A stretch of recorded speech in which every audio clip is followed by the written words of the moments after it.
자, 여러분 안녕하십니까? 예, 여러분과 함께 수업을 진행하게 된 이장원 강사라고 합니다. 예, 만나 뵙게 돼서 정말 반갑습니다.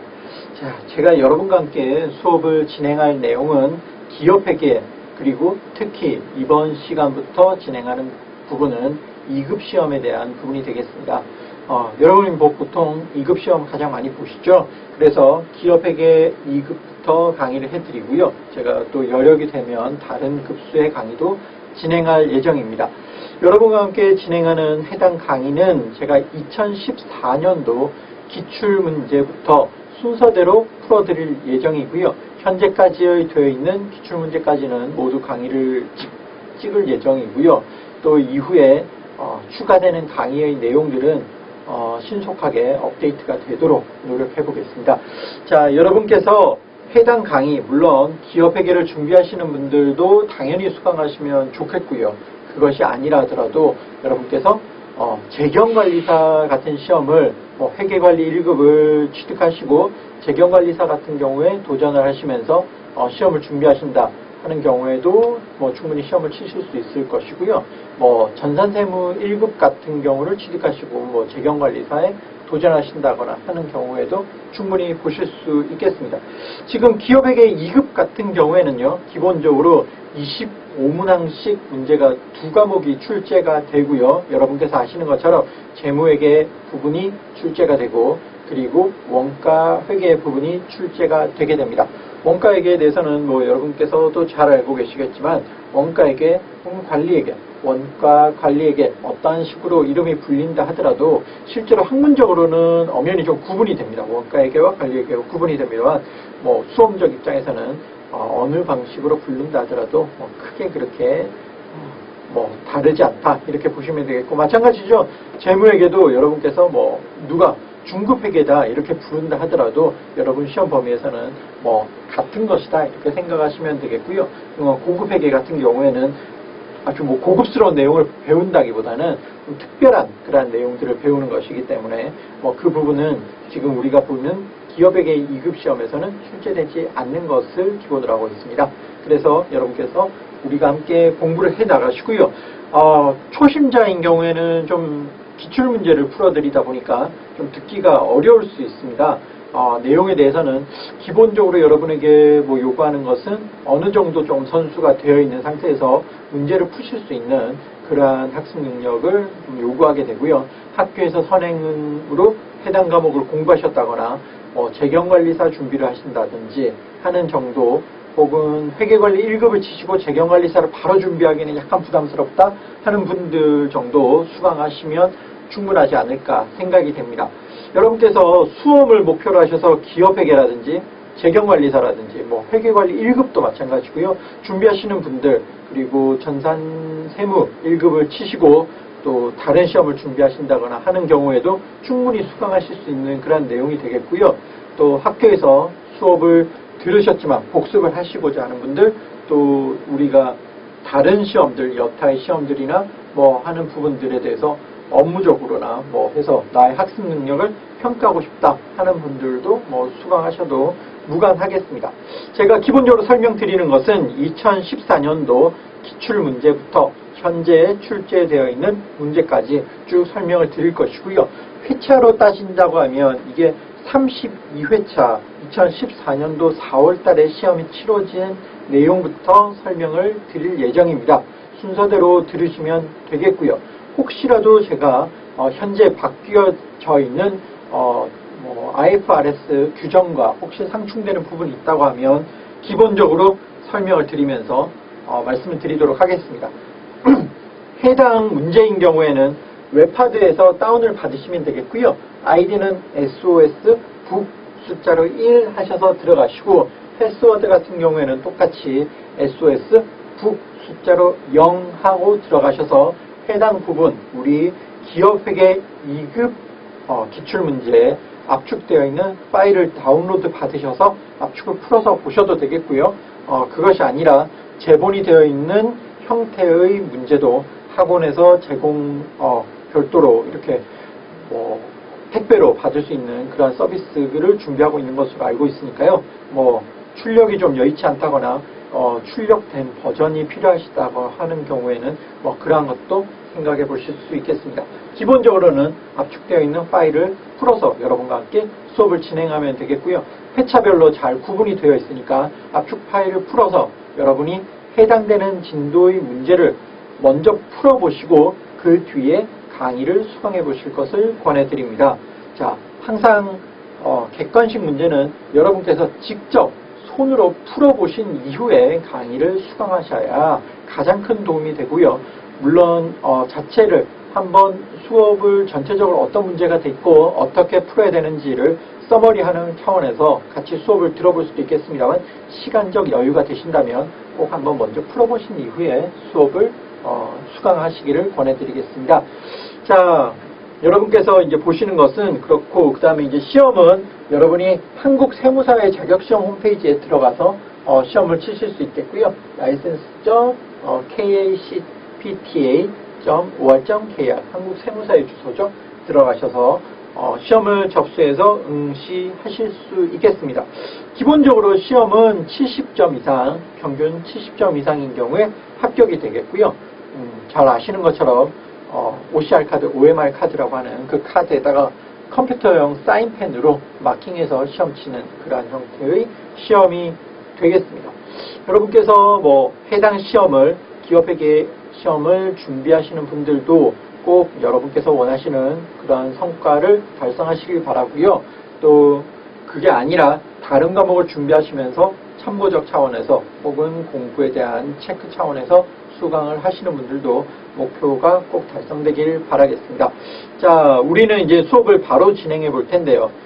해당 부분에 대해서 혹시 이제 별도의 답안도 있고 또 강의도 있으니까 여러분께서 뭐 충분히 문제를 풀어나가시고 수강하시는 데는 문제가 없겠습니다. 혹시라도 해당 과목에 대한 질문이 있으시면 제가 2교시 때 말씀드리는 곳으로 이메일을 보내주시면 제가 답변해 드리도록 하겠습니다. 자, 우리 바로 문제를 한번 보죠. 32회 시험부터 순서대로 풀어나가겠습니다. 그래서 최근 기출문제까지 풀어나가는 것으로 하고요. 앞쪽에 있었던 문제들이 좀 지속적으로 반복되는 그런 형태로 출제되고 있기 때문에 여러분께서 최근에 나왔던 문제가 더 유의성이 높고 앞쪽에서 나왔던 문제는 좀 약간 올드한 문제고 그렇지가 않으니까 그런 편견 없이 순서대로 수강하시면 될 것 같습니다. 기본적으로 시험이 1년에 4번 치루어지고 있는데요. 그래서 제가 14년도부터 현재 촬영하고 있는 17년도까지 문제를 여러분께 풀어드릴 예정입니다. 자, 우리 한번 보죠. 1번 재무제표 요소의 인식에 대한 설명 중에서 틀린 것은? 하고 물어봤네요. 자, 이런 게 기본적으로 우리가 재무제표가 어떻게 되어 있고 인식은 어떻게 하는지 머릿속에 잘 그림이 그려져 있어야지 문제를 들어갔을 때 객관식 문제를 바로 보고 난 뒤에 이걸 답을 찾겠다가 아니라 기본적으로 머릿속에 그림이 그려져 있는 상태에서 답을 찾으셔야겠죠. 자, 1번 한번 보시죠. 인식이라는 거, 자, 우리가 봤을 때 야, 나 물건이 지나가니까 어떤 게 지나가니까 나 인식했어. 이것과 우리가 회계적으로 재무제표에 인식하는 것은 전혀 다른 내용이죠. 인식이라는 것은 재무제표의 요소의 정의에 부합해야 되고요. 그리고 인식 기준을 충족해야 되는 것이죠. 그래서 IS나 BS에 반영한다는 거 잘 알고 계시는 내용이고, 자, 부채라는 것은 현재 의무의 이행에 따라서 경제적 효익이 갖는 자원의 유출 가능성이 높고 결제될 금액에 대해서 신뢰성 있게 책정할 수 있을 때, 그렇죠. 예, 여기까지는 맞는 내용이네. 인식하는 부채에 대해서. 손익계산서에 인식하는 것이 아니죠. 자, 재무상태표에 인식한다 하고 보셔야 되겠고요. 자, 3번. 비용이라는 것은 인식된 원가와 특정한 수익 항목 간의 가득에 대한 가득 간에 존재하는 직접적인 관련성. 자, 이게 뭐죠? 수익, 비용, 대응의 원칙을 설명하고 있는 것이죠. 손익계산서에 인식한다는 것. 우리 대표적으로 수익과 비용은 손익계산서 항목이지 않습니까? 그래서 그렇게 보시면 되겠고요. 자, 우리 자산부채 자본 같은 경우에는 재무상태표 항목이니까 이것과 기본적으로 수익 비용에 대해서는 손익계산서 항목이다. 이러한 아주 기초적인 것들도 물어보고 있으니까 그러한 것들 실제로 이 정의에 정의는 다 맞게 써져 있는 상태에서 이것이 재무상태표 항목인데 손익계산서 항목이라고 했다거나 혹은 역으로 말하는 그러한 아주 간단한 함정에 앞쪽에 말이 맞아 그리고 끝까지 읽어보지 않고 이 문제는 넘어갔는데 그럼 답이 뭐지? 이렇게 한번 헷갈리고 약간 힌트를 잃는 순간에 답을 찾지 못할 수도 있습니다.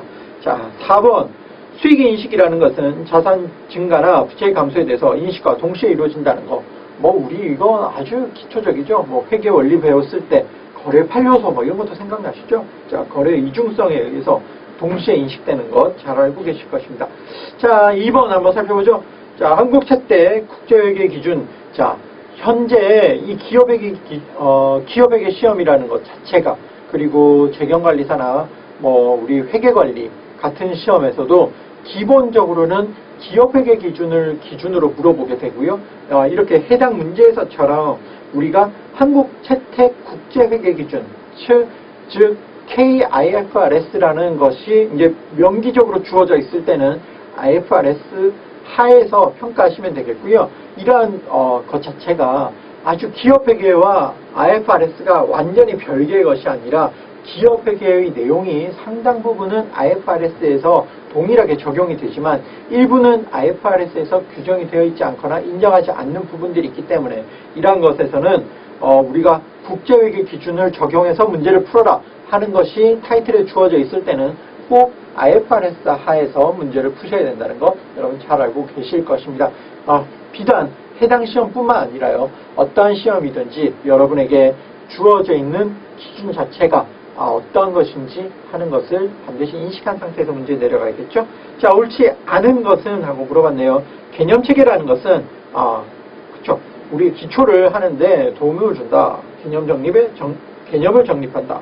그렇죠. 자, 2번 회계기준의 재정 개정을 할 때 개념체계가 도움을 준다는 거 알고 계시죠?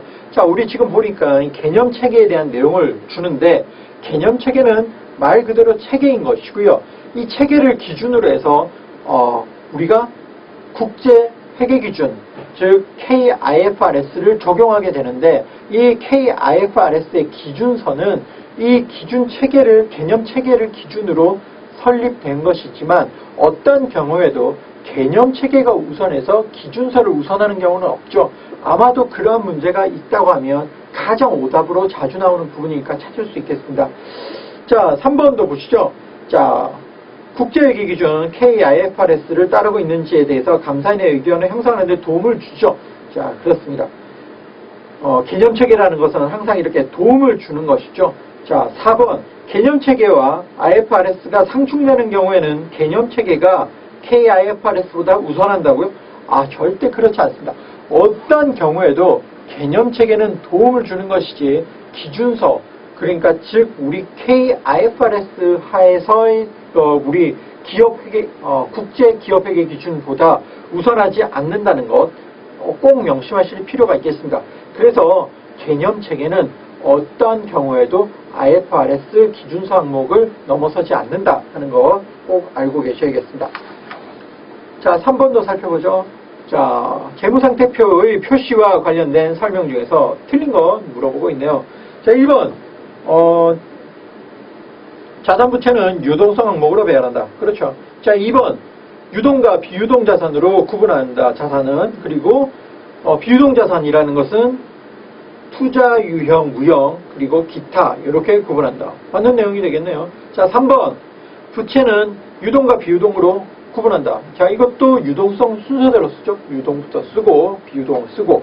자, 4번 매출채권에 대해서 대손 충당금은 직접 자산에서 차감해서 가감해서 표시할 수 없다 되어 있는데 아니죠. 이건 자 1번 기업회계 기준인 경우에는 매출채권에 대해서 대손 충당금은 해당 자산이나 부채에서 직접 가감해서 표시할 수 있도록 되어 있죠. 자, 그래서 정답은 4번이 되겠군요.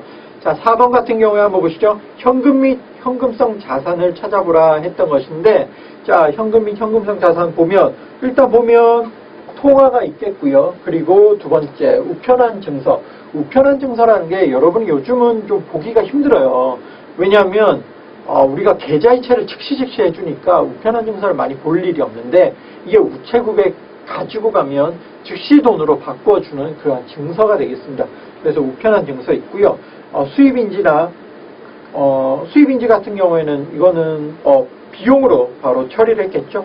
그리고 타인 발행 수표인 경우에 현금으로 취급하는데 이 문제는 부도 수표라는 거죠. 자, 부도 수표인 경우에는 현금 및 현금성 자산으로 처리할 수가 없고, 그리고 배당금 지급 통지표 같은 경우에는 자, 배당금을 받아가는 회사에 제출하기만 하면 즉시 현금으로 주는 표가 되겠죠. 자, 그래서 이것도 맞고, 그리고 30일 만기 양도성 예금 증서 CD라고 하죠, 보통. 그래서 이것도 우리가 현금 및 현금성 자산에 포함이 되겠군요. 해당되는 것들 4개를 합치게 되면 얼마가 되나요? 263만원 이렇게 되는 것이 3번이 정답이 되겠군요. 자, 쉽게 푸실 수 있는 그런 내용이 되지 않았을까 생각이 되네요. 자, 단기 매매 증권으로 채원이 투자를 했어요. 자, 우리가 어떤 것을 봤을 때 이 주식이 어떤 목적으로 가지고 있는지 여러분께서 매우 중요하게 민감하게 판단하셔야 되죠. 자, 기본적으로 단기 매매 증권으로 평가를 했으니까 이것에 대해서는 단기 손익으로 그것 자체의 평가 금액을 반영해야겠구나, 이렇게 생각하시면 되겠네요. 자, 보면 수수료를 지급했다고 했으니까 수수료는 단기 비용으로 처리를 했겠죠. 자, 2번. 왜냐면요, 단기 매매 증권이니까 바로 비용 처리를 했을 테고요. 그리고 평가 손익인 경우에는 단기 손익에 반영을 해야 되겠죠. 자, 그런데 미치지 않는다고 되어 있으니까 이것이 오답이 되겠군요. 자, 3번. 매각으로 처분이익이 발생하죠. 바로 인식하게 되겠고요. 자, 4번. 중간 배당이라는 것은 순자산을 증가시키는 것이 되겠죠. 자, 그래서 정답은 2번 하시면 되겠습니다. 답은 좀 쉽게 찾을 수 있겠네요. 14번, 6번, 14년 중에서, 자, 이건 뭐 2014년 문제니까 여러분 문제에 나와 있고요. 자, 매출 채권과 관련된 자료는 다음과 같을 경우에 재무상태표에 표시될 대손충당금과 손익계산서에 표시될 관련 항목은 얼마 있냐, 이렇게 보죠. 자, 보면 이거는 잠깐 계산을 같이 한번 해볼까요? 자, 대손충당금이 4,500원이 있습니다. 이 중에서 매출채권이 3,200원 되면 바로 비용 처리하는 것이 아니고요. 어디서 가져가죠? 그 대손충당금을 차감해 주게 되겠죠. 그래서 충당금 잔액이 1,300원 남아있는 상태가 되겠어요. 자, 이 상태에서 또 전년도에 대손 처리한 금액 중에서 2,200원이 회수가 되면 이것은 바로 수익으로 잡는 것이 아니라 충당금을 환입시켜 주겠죠. 그래서 충당금은 3,300원이 지금 잔액이 되어 있겠네요. 12월 31일 날 전체 돼서 7,000원이 대손될 것으로 생각됐다고 했으니까 이 3,300원을 7,000원이 되도록 만들어주면 되겠군요. 자, 대손 충당금은 추가로 설정해야 되는 금액이 얼마요? 3,700원 이렇게 될 테고요. 그리고 여기서 봤을 때 대손 관련 대손 충당금은 7,000원이 되어 있겠죠. 자, 그래서 기말에 대손 충당금은 7,000원, 추가로 설정한 대손 충당금 금액은 3,700원. 보시면 대손 충당금은 총액은 7,000원이고 추가로 설정한 금액은 3,700원이다 하는 4번을 고르시면 되겠군요. 뭐 쉽게 푸실 수 있는 내용이니까 이런 부분에 여러분께서 흔히 실수하시는 게 눈으로 그냥 암산으로 보실 것이 아니라 꼭 숫자를 좀 이 정도는 적어가면서 보시면 되겠습니다. 보죠. 7번. 이렇게 계산 문제가 나오면 훨씬 쉽죠. 자, 보시면 선입선출법을 적용하는 경우에 기말 5월 말에 상품의 재고액은 얼마인가 5월 달에 들어오고 나가고 하는 것이 있네요. 자, 선입선출법 우리가 FIFO라고 쓰죠. First in, first out. 들어온 것이 먼저 나갔다는 것이니까 한번 생각을 해보죠. 기초가 100개가 있었어요. 매입도 100개를 또 했습니다. 그럼 지금 200개가 되겠고요. 평균법이면 이거 해서 평균 단가 105원 이렇게 해주셨을 텐데 그게 아니겠죠. 자, 매출이 되면 얘는 어느 게 나갔습니까? 첫 번째 가지고 있던 기초 재고가 나가게 되겠고요. 기말에는 110원짜리가 지금 남아있는 것이죠. 자, 여러분 잘 알고 계시는 것처럼 실제로 재고가 앞에 있었던 게 먼저 나갔다고 해서 하는 것이 아니죠. 이것은 일종의 가정이다. 이렇게 생각하시면 되겠습니다. 자, 우리 매입이 돼서 120원짜리가 또 100개가 들어왔고요. 이번에 매출이 돼서 100개가 팔리게 되면 이 100개는 어디서 팔린 겁니까? 5월 5일자 110원짜리가 또 팔린 것이 되겠군요. 자, 그러면 우리 창고에 남아있는 것은 뭐예요? 지금 5월 20일에 들어왔던 100개, 120원짜리가 남아있게 되겠네요. 자, 100개, 120원짜리 하니까 12,000원 하는 정답은 3번 하시면 되겠습니다. 자, 쉽게 쉴 수 있는 그러한 내용들 어렵지 않게 풀고 있습니다. 자, 8번 보시죠. 다음 자료에 의한 기말 재고자산의 회계 처리로 올바른 것은 글쎄요, 보죠. 보니까 감모가 있어요. 자, 공손이 발생했는데 30%는 비정상적으로 발생했다고 하면 여러분 이거 보면 뭐죠? 그러면 70%는 정상이네. 정상. 자, 정상이면 얘는 정상적인 우리 매출 원가에 포함이 되어야 되겠다 하고 볼 수 있겠군요. 자, 그러면 보시죠. 장부의 재고자산은 1000개, 그리고 원가는 1000원. 이렇게 돼서 100만원이 있어야 되는데 우리가 창고에 가보니까 900개밖에 없었다는 거죠. 자, 이게 100개가 없어졌는데 이 중에 30개는 비정상적이라서 이것은 비정상 감모가 되겠고 70개는 정상 감모가 되어 있는 그러한 문제가 되겠네요. 자, 그렇게 보시면 원가인 경우에는 얼마가 되겠습니까? 실제로 70%만큼은 원가가 되겠으니까 매출 원가의 70% 곱하기 70개 곱하기 1000원, 원가가 1000원이라고 그랬으니까요. 보시면 7만원 만큼이 되겠네요. 이것은 매출 원가가 되겠고 30개 곱하기 1000원, 얘는 뭐죠? 자, 우리가 비정상적으로 된 것이니까 재고자산 감모손실 이렇게 보시면 되겠네요. 자, 우리 회계 처리해주면 7만원이죠? 7만원. 아, 이것은 매출 원가. 그리고 재고자산 감모손실 3만원 해주고요. 그리고 재고자산을 그만큼 줄여줘야겠죠. 재고자산 합치면 10만원이네요. 줄여주는 회계 처리가 되겠군요. 보시면 정답은 1번 되겠군요. 자, 쉽게 푸실 수 있는 그러한 내용들 되겠습니다. 여러분께서 충실하게 학습하셨으면 어렵지 않게 푸실 수 있겠고요. 이러한 비슷한 유형은 거의 시험에서 해당 시험뿐만 아니라 여러 시험에서도 자주 출제되니까 반드시 익히고 계셔야겠습니다. 자, 9번도 한번 살펴보죠. 잠시만 칠판을 좀 닫고 진행을 하겠습니다.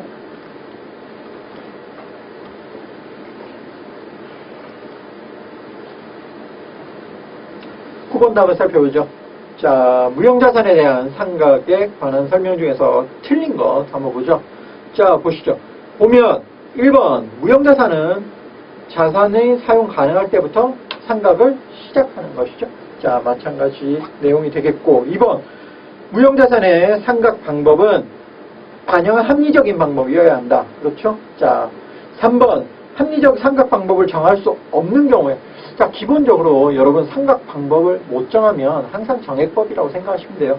자, 합리적인 상각 방법을 정할 수 없는 경우에는 정액법으로 한다. 오케이, 맞습니다. 자, 4번 무형자산의 잔존가치는 예 없이 0원으로 한다. 아, 이거 아니죠. 자, 대표적으로 무형자산을 몇 년 뒤에 특정인이 얼마에 사주겠다, 이런 약정을 하는 경우가 있습니다. 자, 특정인이 제3자가 구입 약정을 해놓은 경우에, 예를 들어서 이 무형자산이 100만 원이에요. 자, 네가 5년 동안 실컷 써. 그리고 5년 뒤에 우리가 50만 원에 다시 사줄게. 이렇게 되어 있으면 이 상각 대상 자산은 50만 원만 있어야 되는 것이죠.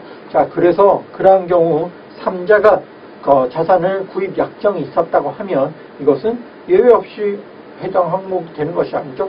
잔존가치가 있을 수 있다 하는 거 충분히 생각하실 수 있는 그런 내용이 되겠습니다.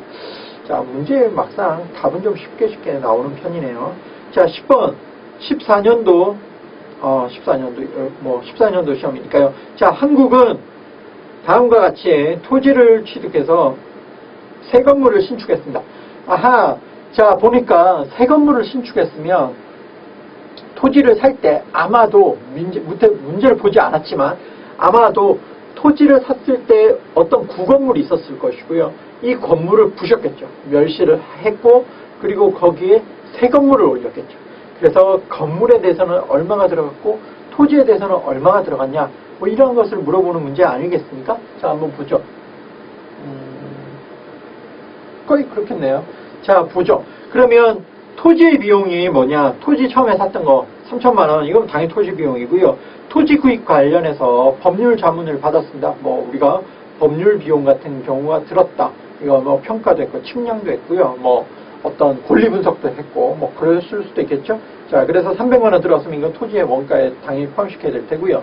그리고 건축 설계 수수료라든지 또 공사 금액 같은 경우에는 건축 설계 수수료와 공사 금액 이거는 건물에 포함되겠죠.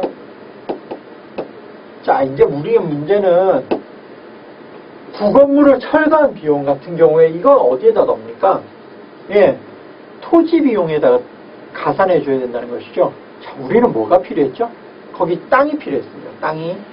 어떤 분들 우리 토지라든지 이런 부동산 투자하는 분들이 있으면 굉장히 낡은 건물이 있는 그러한 땅을 보시면 우리는 봤을 때 이거 공장이 낡아가지고 낡은 건물이 있네요 이렇게 말하지만 그분들 혹은 회계적으로 여러분이 공부를 하신 분은 딱 갔을 때 그 건물을 쓰지 않을 거잖아요. 우리가 새로 신축을 올리거나 하는 창고를 지어서 쓰거나 주차장을 만든다거나 어떻게든지 그 건물을 사실 쓰지 않는다고 하면 딱 보는 순간에 여기 나대지네 이렇게 얘기를 하는 경우가 많아요. 실제로 실무적으로 가서 보시게 되면 우리가 봤을 때는 분명히 건물이 있잖아요. 낡은 건물이. 그분의 머릿속에는 뭐죠? 그 건물을 부시고 땅만 필요한 거예요. 지금도 마찬가지죠. 이 구 건물은 나한테 필요가 없어요. 자, 그러면 이건 왜요?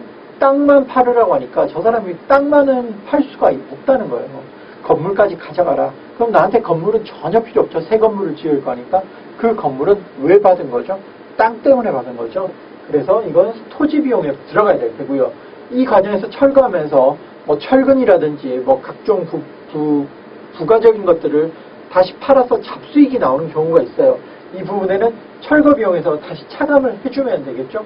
보시면 우리가 지금 건물 같은 경우에는 5,500만 원이 건물의 신축 원가가 되겠고 지금 토지 같은 경우에는 토지의 구입 원가를 우리 100만 원 단위로만 써볼까요? 그럼 처음에 구입 원가는 들어갈 테고 여기에 법률 비용 들어갔을 테고요. 자, 철거 비용 200만 원이 들어가고 여기서 다시 차감해주는 건물의 잡수익을 차감해준 만큼이 토지의 매입 비용이 되겠군요. 보시면 잡수익이 30만 원이죠. 네, 30만 원 빼주면 3,470만 원이요. 이게 토지. 우리 건물은 5,500만 원이 되겠군요. 3,470만 원 토지, 건물은 5,500만 원. 정답은 1번 하시면 되겠네요. 자, 11번.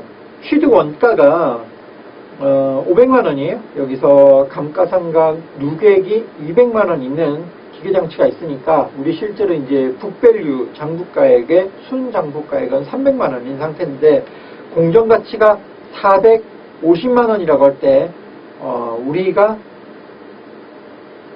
무상으로 이전을 했습니다. 자, 보면 이 주원에게 무상으로 이것을 이전하게 되면 이때의 공정가치로 평가를 하게 되죠. 자, 그래서 증여로 인해서 취득한 자산은 공정가치로 취득원가를 가산하는 거니까 자, 이때는 450만 원이 장부인식 취득가액이 되겠네요. 자, 여러분 이거는 규정상으로는 당연히 공정가치로 평가를 하는 것이고요. 무상증여인 경우에는. 근데 그게 아니더라도 무상으로 받았는데 이거 미안한데 장부에는 얼마로 계산이 되어 있어요? 자, 장부에 있는 금액을 알아야 우리가 좀 회계 처리할 수 있을 텐데 이게 상식적으로도 맞지 않지 않습니까? 그래서 현실적으로 그렇게 처리를 하라고 하면 그 재무제표를 다 확인해서 우리가 무상으로 받는데 얼마만큼 감가상각 누계액이 얼마예요? 원래 취득한 금액 얼마입니까? 영수증은 가지고 계신가요? 뭐 그때 발행한 세금계산서 한번 보여주세요. 이렇게 얘기를 하면 그분이 뭐라고 하겠습니까? 야 공짜로 주는 거 됐다고 받아가지 말라고 이렇게 얘기하는 것이 상식적이겠죠. 자, 그래서 합리적인 방법, 합리적으로 생각하실 수도 있겠고, 기본적으로 우리가 기업회계 기준 같은 경우 생각할 때 증여로 인해서 받는 경우에는 이것은 페어 밸류, 공정가치로 평가해서 인식한다 하는 거 잘 알고 계실 것입니다. 자, 12번도 한번 살펴보죠. 유형자산에 해당되는 것 보죠. 보면 1번 주택시장 침체로 인해서 건설사가 소유하고 있는 미분양 상태의 아파트. 자, 이게 보죠. 누가 가져 있냐에 따라 다르다는 거예요. 자, 아파트를 가지고 있는데 이게 유형자산인지 뭐 어떤 것인지 봤더니 이것은 아파트를 판매하는 건설사가 미분양이라서 건설 경기가 안 좋아가지고 지금 미분양이라서 가지고 있는 거죠. 자, 우리 회사에서는 뭐 먹고 사는 회사예요? 아파트 지어서 팔아서 먹고 사는 회사예요. 아파트를 지어서 팔아서 먹고 사는 회사의 아파트는 뭐죠? 아파트는 상품이죠. 그러면 상품이 남아있으니까 이것은 재고자산이 되겠고요. 자, 2번 해양가스를 발굴하기 위해서 하는 탐사구조물. 자, 뭐 바다에 보면 우리 제가 그림 잘 못 그립니다만 바다에 보면 이런 거 세워가지고 헬기도 뜰 수 있고 이런 것들 세워놓은 거 보이죠? 이래서 여기에 헬기도 착륙하게 돼 있고 하는 거. 얼마 전에 딥임팩트라는 영화도 이런 거에서 불이 나고 하는 영화였죠. 자, 그럼 보시면 이거는 뭐냐? 해양자원을 발굴하기 위해서 설치해 놓은 것이니까 이것이 유형자산이 되겠군요. 자, 3번 남해안에서 양식 중인 참치. 이거 가두리인가 봐요. 자, 가둬 놓고 어떤 곳에서 키우는 참치죠. 자, 이거 생물자산이 되겠고. 자, 4번 시세 상승을 기대하고 취득했지만 아직까지 안 올라서 가지고 있는 경우 투자부동산이 되겠죠. 자, 그래서 보시면 정답은 2번 하시면 되겠습니다. 잠깐 쉬었다가 나머지 문제를 또 풀어보도록 하죠.